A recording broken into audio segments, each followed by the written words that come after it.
यारों का यार नमस्कार दोस्तों, मैं हूं राजा रवीश कुमार। आपका फिर एक बार मेरे वीडियो में स्वागत करता हूं। दोस्तों, आज का मुद्दा है कि क्या यादव भाजपा पार्टी में आसानी से आगे बढ़ सकते हैं कि नहीं। आज हम लोग इसके ऊपर गौर करेंगे। एक रिपोर्ट आई है मुंबई की, उसको भी लेके बात करेंगे।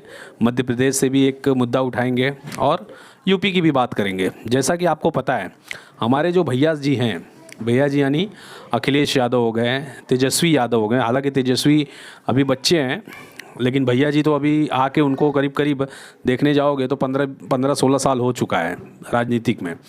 तो जो उत्तर प्रदेश की समाजवादी पार्टी है, उसके जो भैया जी हैं माननीय अखिलेश यादव, उनके पीछे यादवों ने अपना जो समय व्यतीत किया है, वो समय समझ लीजिए एकदम 25 साल का। आप देख लीजिए, 25 साल में आपको कोई ढंग का यादव नेता मिलेगा नहीं जो खिल के उभर के आया हो ऊपर।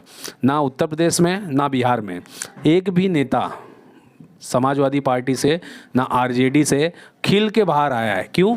क्योंकि ये खिलने ही नहीं देते हैं। क्योंकि तेजस्वी के ही घर में अगर देखोगे तो 10-12 भाई बहन हैं, वो खुद अपने में खिलने में लगे रहते हैं, तो यादवों को क्या खिलने देंगे। सेम सिचुएशन आप समाजवादी पार्टी में देख लीजिए। अखिलेश यादव हैं, डिम्पल हैं, उसके बाद उनके जो चचेरे ममेरे सब जो भाई हैं, चाचा के लड़के, शिवपाल यादव के हो गए, राम गोपाल यादव के हो गए, वो सब मिला जुला के लोग घर में ही 28, 22, 25 लोग हैं। ठीक है, तो दूसरे किसी यादव बेचारे को, गरीब यादव को हो या अमीर यादव हो, कोई भी यादव को चांस मिलता नहीं है कि वो पार्टी में आगे बढ़े। तो एक्चुअली मैं बात इसके लिए कर रहा था कि क्या बीजेपी में यादव बेचारे आगे बढ़ सकते हैं। तो मैं आपको एक चीज़ दिखाता हूँ।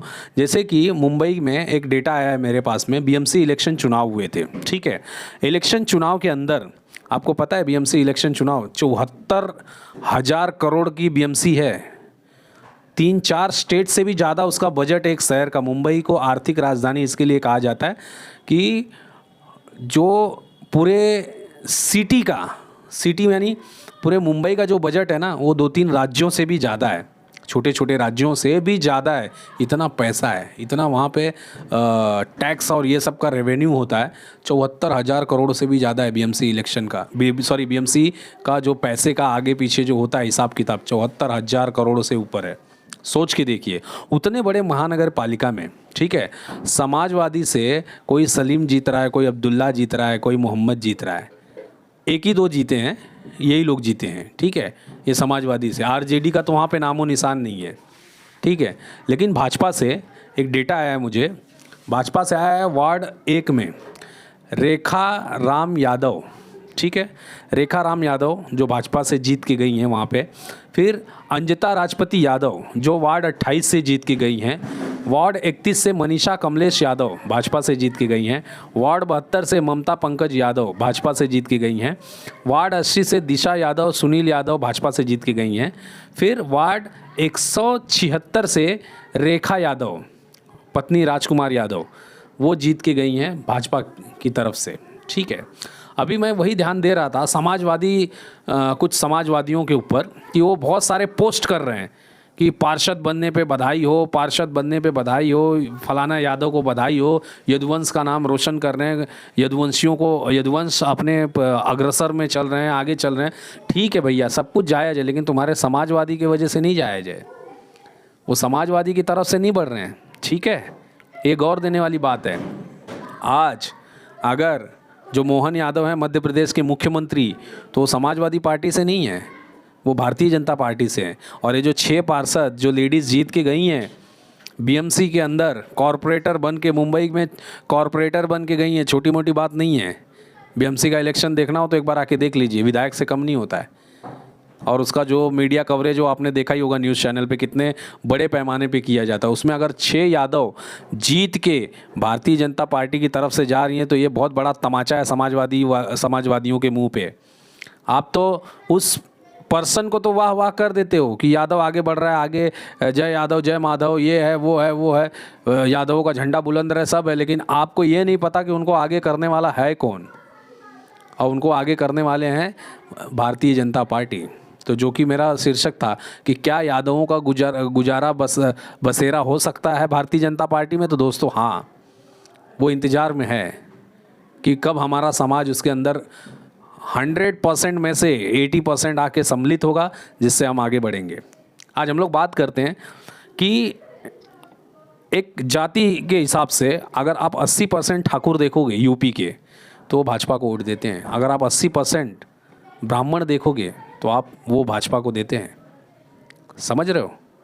अगर आप ओबीसी में आ जाओ यादव को छोड़ के तो 70% ओबीसी आज की तारीख में सिर्फ भाजपा को देता है और 30% जो लोग हैं वो बटे पड़े हैं। कोई बहुजन समाज को दे रहा है, कोई कांग्रेस को दे रहा है, तो कोई सपा को दे रहा है, तो ऐसे ऐसे बटे हैं 10-10% के हिसाब से। लेकिन एक मुश्त होकर 70% लोग भारतीय जनता पार्टी को वोट देते हैं उत्तर प्रदेश में ओबीसी समाज में। यादव समाज की जब बात आती है तो यादव जो समाज है वह 70% समाजवादी पार्टी के साथ जाता है। 30% ऐसे लोग हैं जो आसपास का मजबूत संगठन देख के उसके तरफ डाइवर्ट होते हैं। और यही सबसे बड़ी गलती है दोस्तों। गलती यही है कि विधानसभा हो चाहे लोकसभा, दोस्तों ज़रूरी नहीं है कि आप यादव हो तो अखिलेश भैया आपको टिकट देंगे। ज़रूरी ये है कि उनके समीकरण में आप बैठ रहे हो कि नहीं। वो नहीं चाहते हैं कि यादवों में ध्रुवीकरण हो। मेरे घर और मेरे परिवार को छोड़ के कोई यादव आगे बढ़े, वो चाहते ही नहीं हैं। न भूतो न भविष्यते, न वो चाहते हैं, न चाहते थे, न चाहते हैं, न चाहेंगे। तो फिर एकमात्र फिर यही बचता है कि आपको समय रहते हुए जो यदुवंश में जो नेता हैं, हाँ ठीक है भैया जी का गाड़ी उड़ी पोंछना है, भैया के रैली में दौड़ना है, ये सब कर लो अगर वहाँ तक सोच है तो। लेकिन अगर तुम्हें कहीं से विधायक बनना है, तुम्हें कहीं से मान लो कहीं, देखो भैया सबकी बस की बात नहीं है, मुख्यमंत्री बनना है या प्रधानमंत्री बनना है तो आप समाजवादी से तो कभी पॉसिबल नहीं है। ठीक है, कभी पॉसिबल नहीं है। अगर जो मोहन यादव हैं मध्य प्रदेश के, तो अगर वो सोचते थे कि मैं समाजवादी से बनूं तो कभी ज़िंदगी में बन ही नहीं पाते थे। क्यों? क्योंकि वहाँ पे समाजवादी का वोट ही नहीं है उतना कि मोहन यादव कभी ज़िंदगी में बन पाते। और रही बात यूपी की, तो यूपी से कोई दूसरा यादव भाजपा से बन सकता है मुख्यमंत्री 100% भविष्य में दूसरा यादव भाजपा से मुख्यमंत्री बन सकता है। या तो अपने अखिलेश भैया बनेंगे, लेकिन अखिलेश भैया बनेंगे तो उसमें क्या है कि समाज के किसी भी यादव को फिर आगे बढ़ने का मौका देंगे नहीं। क्योंकि उनके परिवार में ही, अभी जो मैंने लोकसभा का मैंने बताया था, 5 जन को उन्होंने टिकट दिया था। लोकसभा में सिर्फ 5 यादवों को टिकट मिला था। वो 5 यादव लोग कौन थे समाजवादी से? आपको नाम बता देता हूँ मैं। उससे ज़्यादा तो भाजपा ने दिया था यादवों को टिकट और जीत के वो लोग गए भी लोकसभा में। तो मैं आपको नाम बता देता हूँ। एक थे अखिलेश यादव, मुलायम यादव के सुपुत्र। एक थी डिम्पल यादव, अखिलेश की वाइफ। दूसरे थे अक्षय यादव, अखिलेश के भाई। तीसरे थे आदित्य यादव, अखिलेश के भाई। और चौथे थे धर्मेंद्र यादव, अखिलेश के भाई। यानी 5 लोग को टिकट मिला, 5 सगे थे। ठीक है, तो भैया आप जो सपना देख रहे हो कि यहाँ से मेरी राजनीतिक उड़ान होगी तो कभी ज़िंदगी में नहीं होगी, तो आप सोच लीजिए, समझ लीजिए, ये सिर्फ एक परिवार की पार्टी है, एक प्राइवेट कंपनी है जो एम्प्लॉय को कुछ नहीं देती है, बस जातिवाद के नाम का एक झुंझुना हाथ में देगी, अहिर रेजिमेंट की मांग करेगी। वो भी नहीं करेंगे खुल के, अहिर रेजिमेंट का मांग भी नहीं करेंगे। ठीक है, तो ये बस एक जातिवाद का झुंझुना देखेगी। यादव तुम लोग हमारे साथ में रहो, ठीक है, मलाई हम तो ऊपर खाएंगे ही और आप लोग को कुछ नहीं देंगे। मैं बोलता हूँ इससे लाख गुना अच्छा माननीय श्री योगी आदित्यनाथ जी हैं, जो कम से कम गरीब यादवों को घर तो दे रहे हैं। मुसहर चमार को घर तो मिल रहा है उनके राज्य में, किसी भी गरीब को घर तो मिल रहा है प्रधानमंत्री आवास योजना के तहत। और इनके टाइम में क्या मिला? कुछ नहीं, और आगे कुछ मिलेगा भी नहीं। तो दोस्तों इनसे सावधान रहिए। अगर आप यादव हो और राजनीतिक करना चाहते हो और राजनीतिक की कोई अभिलाषा है, तो जी हाँ दोस्तों, मैं बोलना चाहूँगा कि इनसे अच्छी अपॉर्चुनिटी भारतीय जनता पार्टी में है। ठीक है, क्योंकि वो देश के बारे में सोचती है, धर्म के बारे में सोचती है और विकास तो यार आप कोई भी शहर में जाके देख लो, मैं नाम नहीं बोलूँगा, आप कानपुर जाओ, लखनऊ जाओ, मैं सजेस्ट नहीं करूँगा। क्योंकि क्या होता है, अखिलेश का जो एक गांव है माननीय मुलायम का सैफई, सुनने में आया था वहाँ पे 24 घंटा बिजली थी। अब आप बताइए कि जहाँ पे मुख्यमंत्री रहता है वहाँ पे 24 घंटा बिजली है, और वहीं बाजू में कुछ दूरी पे जो जहाँ पे सैफई है वहाँ पे 24 घंटा बिजली, और उसी के आसपास में दूसरे जगह पे कुछ नहीं। 6 घंटा 8 घंटा बिजली आती है। ये कहाँ से दोहरापन भाई? आप मुख्यमंत्री हो तो आपके गांव में 24 घंटा बिजली रहेगी, बाकी यादव या बाकी समाज के लोग मूर्ख हैं, उनको 24 घंटा बिजली नहीं मिल सकती। तो ये जो दोहरा मापदंड इन्होंने किया था अपने राज्य में, तो ये सब है दोस्तों, इसके लिए इनसे सावधान रहिए।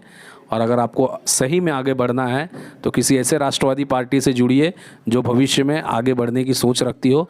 नहीं तो ये अब्दुल्ला मोहम्मद इन्हीं लोगों के साथ में रह के ये आपको कुछ नहीं मिलने वाला है। और वो लोग भी क्यों वोट देते हैं इनको?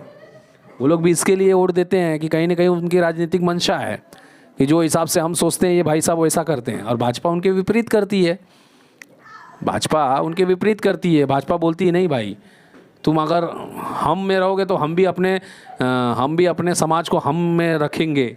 उसमें गलत क्या है? सामने वाला हम में है तो उसके सामने वाला हम में नहीं होना चाहिए, मुंडी नीचे करके रहना चाहिए, तब समाजवाद चलेगा। अगर तुम हम में हो जाओगे तो यार भाजपा बहुत आक्रामक है, भाजपा तो गलत सिखाती है, भाजपा तो कम्युनल है। क्यों? अरे क्यों कम्युनल है? क्योंकि भाई क्या हुआ, एक दिन भाईजान ने 2 लाफा मारा यादव जी को, यादव जी चले गए, समाजवाद बरकरार रहा। एक दिन अब्दुल ने 2 लाफा मारा यादव जी को, यादव जी मुंडी नीचे करके चले गए, तब तक समाजवाद मजबूत रहा। लेकिन जैसे अब्दुल ने 2 लाफा मारा और यादव जी ने पटक के वहीं पे चाँप दिया, माहौल कम्युनल हो गया। क्यों? तब समाजवाद नहीं रहा, तब भाजपा आ गई। तो दोस्तों इशारों में समझा दिया मैंने कि इससे ज़्यादा सेफ्टी, समाजवादी से ज़्यादा अगर आपको किसी पार्टी में आगे बढ़ना है तो भारतीय जनता पार्टी आपको दे सकती है। बाकी कोई नहीं, मैं भारतीय जनता पार्टी का कोई ये भी नहीं हूँ ना मुझे उससे कुछ कमीशन मिलता है, नहीं, बस देश और धर्म और अपनी बातचीत है। तो आज के लिए बस इतना ही दोस्तों। अगर मेरी वीडियो अच्छी लगती है तो चैनल को लाइक कीजिए, सब्सक्राइब कीजिए और शेयर कीजिए, ताकि आने वाले 2027 में दबा के काम हो सके। ठीक है, आज के लिए इतना ही। जय हिंद, जय भारत।